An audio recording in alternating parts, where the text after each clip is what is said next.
اور شیخ نے مجھ سے ایک سوال پوچھا. انہوں نے کہا کہ آپ کی والدہ کا کیا نام ہے؟ میں نے جواب دیا میری والدہ کا اٹالین نیم جوزفینا ہے لیکن یورپی انداز میں یہ جوزفین ہے. انہوں نے کہا میری والدہ کا نام بھی جوزفین ہے. ان کی عمر 90 سال سے زیادہ ہے اور وہ انتقال کے قریب ہیں. انہوں نے مجھ سے کہا کہ آپ کی والدہ جوزفین ایمانی سفر پر ہیں اور میری والدہ میری جوزفین موت کے سفر پر. انہوں نے کہا کہ ہم ایسے کریں گے کہ آپ ان سے کہیں.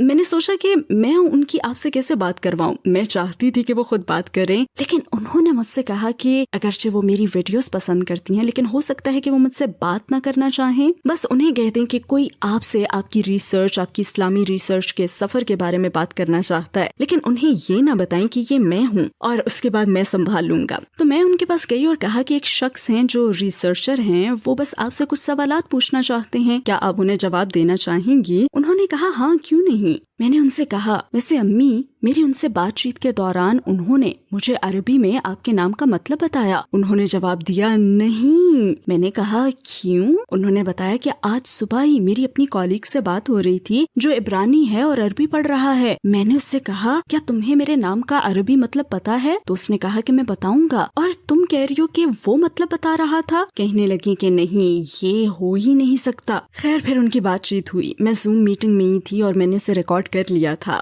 اور شیخ نے جس طرح اس معاملے پر بات کی اللہ انہیں جزا عطا فرمائے آمین. ان کی آپس میں بات چیت ہو رہی تھی لیکن کسی وجہ سے وہ ان کی آواز نہ پہچان سکی. وہ ان سے بس سوالات پوچھ رہے تھے اور کہلوانا چاہتے تھے کہ وہ کس پر ایمان رکھتی ہیں. پھر وہ کسی حد تک ان سے یہ کہلوانے میں کامیاب ہو گئے. انہوں نے کہا کہ ان کا ایمان ہے کہ خدا ایک ہے اور محمد صلی اللہ علیہ وسلم اس کے آخری نبی ہیں. انہوں نے یہ بات ویڈیو میں کہی. اور میٹنگ کے بعد شیخ نے ان سے پوچھا کہ آپ کو معلوم ہے کہ اسکائی کا کیا مطلب ہے؟ انہوں نے کہا نہیں. انہوں نے بتایا کہ اس کا مطلب ہے شیخ خالد یاسین. انہوں نے سنا نہیں اور شیخ نے اپنی بات دہرائی. والدہ کہنے لگی نہیں آپ نہیں ہیں اور انہوں نے کہا کہ میں ہی ہوں. انہوں نے کہا نہیں اگر مجھے معلوم ہوتا کہ یہ آپ ہیں تو میں اور بھی زیادہ اور خیر آگے وہ کچھ بھی کہنا چاہتی ہوں. اس کے بعد ان کے 2 مزید زوم سیشنز ہوئے اور آخرکار انہوں نے دوبارہ کلمہ پڑھ لیا الحمدللہ.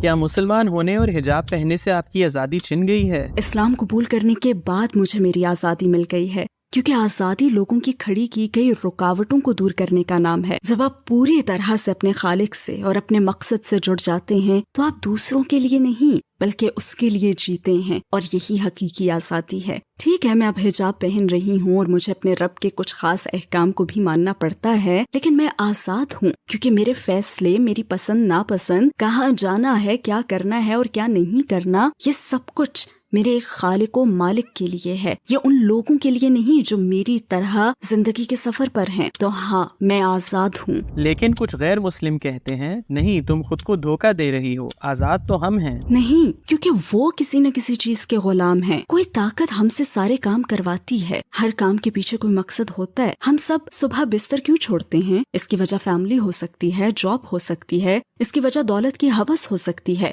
ہماری کوئی بھی خواہشات ہو سکتی ہیں لیکن ہم سب کسی نہ کسی چیز کے غلام ہیں. لیکن میں ایک ایسی ذات کی غلام بننا چاہوں گی جو پرفیکٹ ہے, جس کے پاس سے میں آئی ہوں اور جس کے پاس دوبارہ جانا ہے, بجائے کسی ختم ہو جانے والی چیز کا غلام بننے کے جیسے کہ میں ایک دن ختم ہو جاؤں گی. کبھی میرا بھی خیال تھا کہ اسلام عورتوں کو دباتا محدود کرتا ہے لیکن مجھے محسوس ہوا کہ دراصل اسلام کلچر کے اثر سے پاک خالص اسلام اپنی خالص ترین شکل میں عورت کی شان اتنی خوبصورتی سے قائم کرتا ہے کہ عورت ہونا فخر بن جاتا ہے. حضور صلی اللہ علیہ وآلہ وسلم کے صحابی نے جب سوال کیا میری محبت کا سب سے زیادہ حقدار کون ہے تو آپ صلی اللہ علیہ وسلم کا جواب کیا تھا؟ تمہاری ماں. آپ نے دوبارہ جواب دیا تمہاری ماں, تمہاری ماں. اللہ سبحانہ و تعالیٰ نے خود اور پھر اپنے نبی پاک صلی اللہ علیہ وآلہ وسلم کے ذریعے شریعت میں عورت کو جو حیثیت, تحفظ, سپورٹ اور مقام عطا کیا ہے اس سے ظاہر ہوتا ہے کہ عورت ایک ہیرا ہے.